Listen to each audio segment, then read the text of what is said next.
ఆంధ్రప్రదేశ్ ముఖ్యమంత్రి చంద్రబాబు నాయుడు తెలంగాణ ముఖ్యమంత్రి రేవంత్ రెడ్డి భేటీ ముగిసింది. దాదాపు గంట 45 నిమిషాల పాటు ఈ భేటీ కొనసాగింది. దీనికి సంబంధించి లేటెస్ట్ అప్డేట్స్ మా ప్రతినిధి చారిని అడిగి తెలుసుకుందాం. చారి, ఈ గంట 45 నిమిషాల భేటీలో ఏం చర్చించారు, ఏం తేల్చారు? గంట 45 నిమిషాల పాటు జరిగినటువంటి ఈ సమావేశం కొద్దిసేపటి క్రితమే ముగిసింది. ప్రధానంగా రెండు నిర్ణయాలు తీసుకున్నట్టు మనకు విశ్వసనీయంగా తెలిసినటువంటి సమాచారం. ఎప్పుడైనా సరే విభజనకు సంబంధించినటువంటి సమస్యలన్నిటి మీద కూడా అధికారులతో కమిటీ, మంత్రులతో కమిటీ ఇవన్నీ వేస్తూ ఉంటున్నటువంటి పరిస్థితి. గతంలో కూడా ఇలాంటి ప్రక్రియనే కొనసాగించారు. ప్రస్తుతం ఈ రోజు జరిగినటువంటి ఈ సమావేశంలో ప్రధానంగా రెండు రాష్ట్రాలకు సంబంధించి రెండు రాష్ట్రాలు చెప్పినటువంటి సమస్యలన్నిటినీ నోట్ చేసుకున్న తర్వాత అధికారుల లెవెల్లో జరిగేటువంటి సమస్యల పరిష్కారానికి సంబంధించి ఉన్నతాధికారులు రెండు రాష్ట్రాలకు సంబంధించినటువంటి ఉన్నతాధికారులతో ఒక కమిటీ వేయాలని నిర్ణయించారు. ఈ కమిటీలో సిఎస్లతో పాటు ఆయా శాఖలకు సంబంధించి విభజనకు సంబంధించి సమస్యలు ఉన్నటువంటి ఆ శాఖలకు సంబంధించినటువంటి సెక్రటరీలు గాని ప్రిన్సిపల్ సెక్రటరీ స్థాయి అధికారులతో కమిటీ వేయాలని నిర్ణయించారు. ఇక రెండవ అంశం చర్చలు అలాగే సంప్రదింపులు, రాజకీయపరమైనటువంటి నిర్ణయాలు తీసుకోవాల్సినటువంటి అంశాలకు సంబంధించినటువంటి విషయాలని చర్చించడానికి మంత్రులతో కమిటీ వేయాలని నిర్ణయించారు. ఒకటి ఉన్నతాధికారులతో కమిటీ, రెండవది మంత్రులతో కమిటీ. రెండు రాష్ట్రాలకు సంబంధించినటువంటి మంత్రులు ఈ సమస్యలకు సంబంధించి లింక్ ఉన్నటువంటి శాఖలకు సంబంధించినటువంటి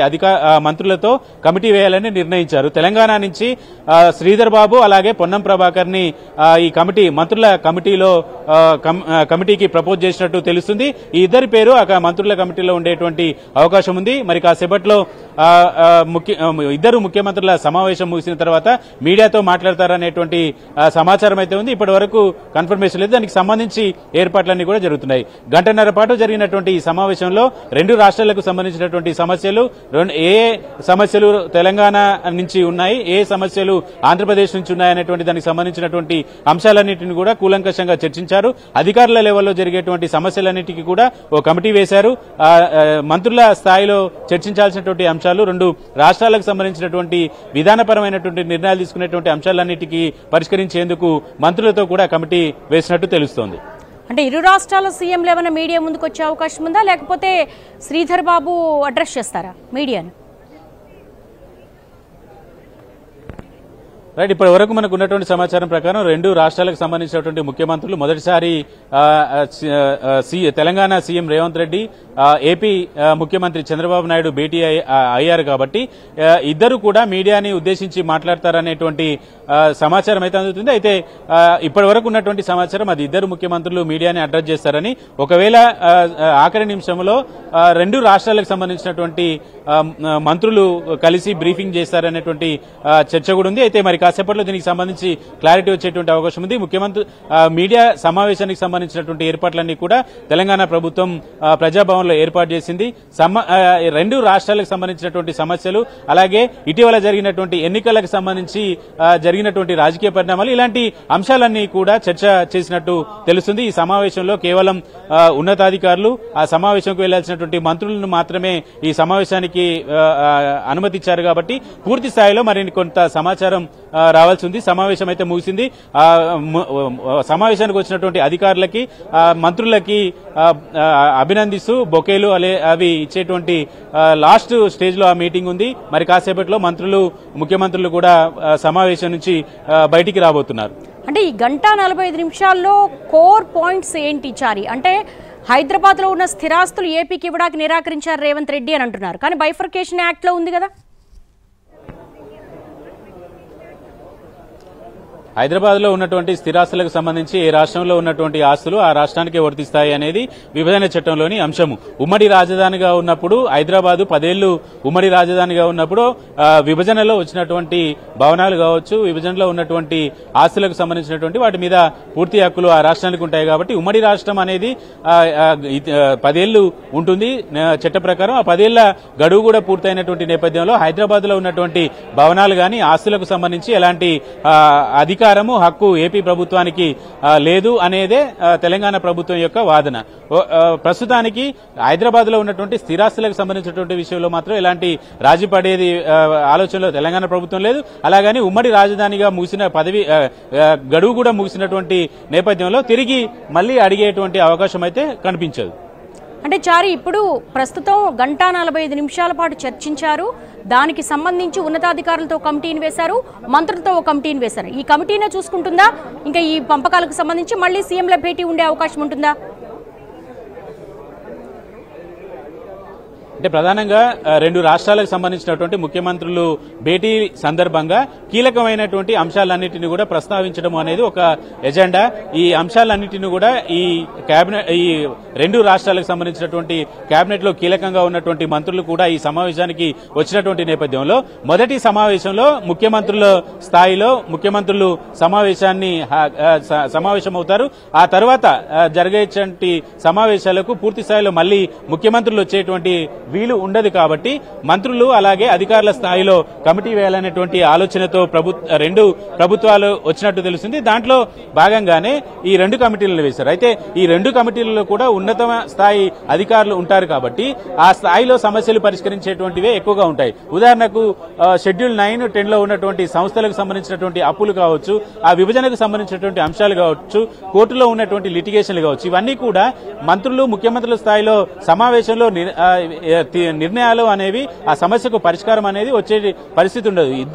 రెండు రాష్ట్రాలకు సంబంధించినటువంటి ఆస్తులకు సంబంధించి సంస్థలకు సంబంధించినటువంటి అంశాలు విభజన జరగాలంటే ఉన్నతాధికారులు నిర్ణయాలు తీసుకోవాల్సి ఉంటుంది. వాటిని మౌలికంగా రెండు రాష్ట్రాలకు సంబంధించినటువంటి ముఖ్యమంత్రులు కూర్చొని ఈ సమస్యలని చర్చిస్తారు. కాబట్టి ఉన్నతాధికారులతో వేసేటువంటి కమిటీ ఏంటంటే అధికారుల స్థాయిలో ముగిసేటువంటి సమస్యలన్నింటినీ కూడా పరిష్కారం చూపించాలనుకుంటారు. ఇప్పుడు ఉదాహరణకు ఉద్యోగుల విభజనకు సంబంధించినటువంటి అంశం ఉంది. అది రెండు రాష్ట్రాలకు సంబంధించినటువంటి సిఎస్ల స్థాయిలో చర్చించి నిర్ణయం తీసుకుని ప్రభుత్వానికి ఒక విధానపరమైనటువంటి ఒక నిర్ణయానికి సంబంధించినటువంటి సలహా సూచనలు ఇస్తే సరిపోతుంది. కాబట్టి ఇలాంటి అంశాలన్నిటికీ సంబంధించి ప్రభుత్వం ఒక ఆలోచన, రెండు రాష్ట్రాల ప్రభుత్వాలు ఒక ఆలోచనకు వచ్చి ఉన్నతాధికారులకు సంబంధించినటువంటి కమిటీ వేస్తుంది. ఇక మంత్రులకు సంబంధించినటువంటి అంశం ఏంటంటే ముఖ్యమంత్రులు ప్రతిసారి సమావేశం అవ్వాల్సినటువంటి అయ్యేటువంటి సమయం వీలు ఉండదు. కాబట్టి మంత్రుల స్థాయిలో ఆయా శాఖలకు సంబంధించి వాటి మీద విభజనకు సంబంధించినటువంటి పూర్తిగా అవగాహన ఉన్నటువంటి మంత్రులకు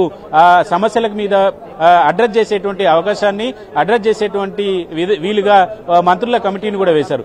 ప్రభుత్వాలు తీసుకునేటువంటి నిర్ణయాల స్థాయిలో మంత్రులు తర్వాత విడతల వారీగా సమావేశాలు నిర్వహించుకొని సమస్యలు పరిష్కరించుకోవాలనేటువంటి ఆలోచనకి రెండు రాష్ట్ర ప్రభుత్వాలు వచ్చినట్టు తెలుస్తుంది. దాంట్లో భాగంగానే ఈ రెండు కమిటీలు వేయాలని నిర్ణయించుకున్నట్టు తెలుస్తుంది. అయితే తెలంగాణ ప్రభుత్వం సమావేశానికంటే ముందు కొన్ని విషయాల్ని చెప్పింది.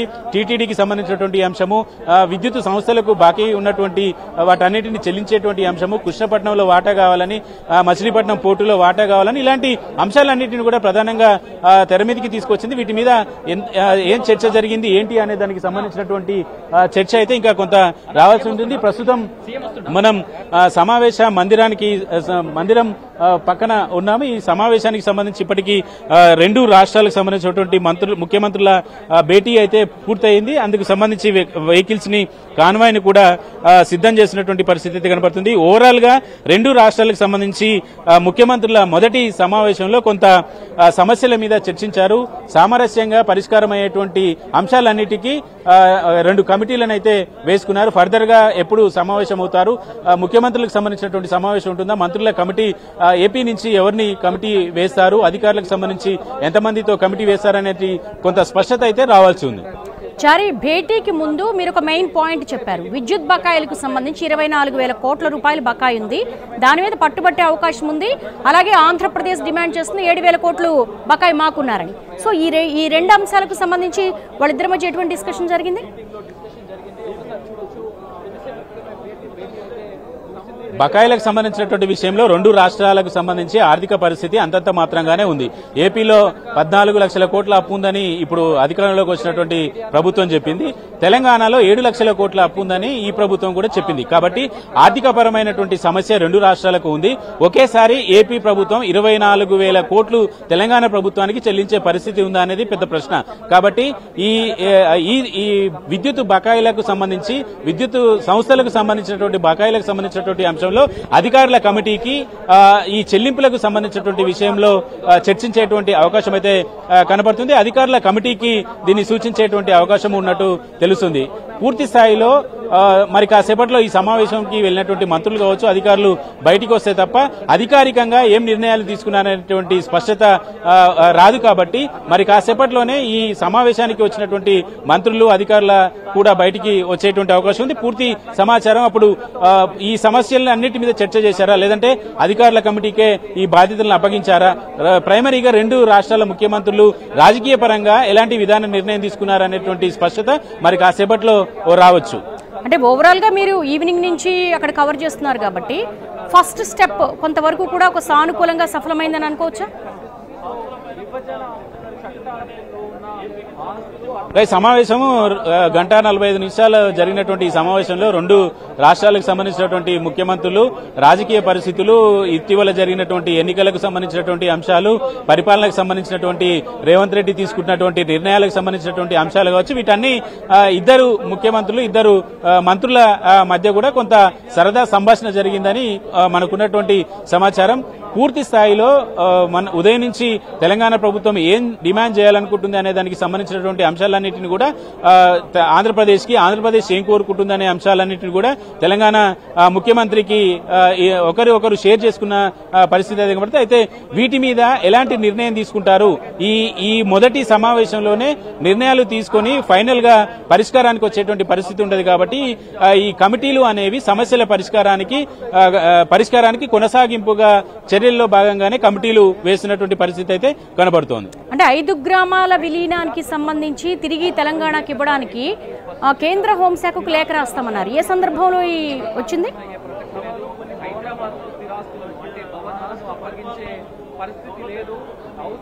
రైట్.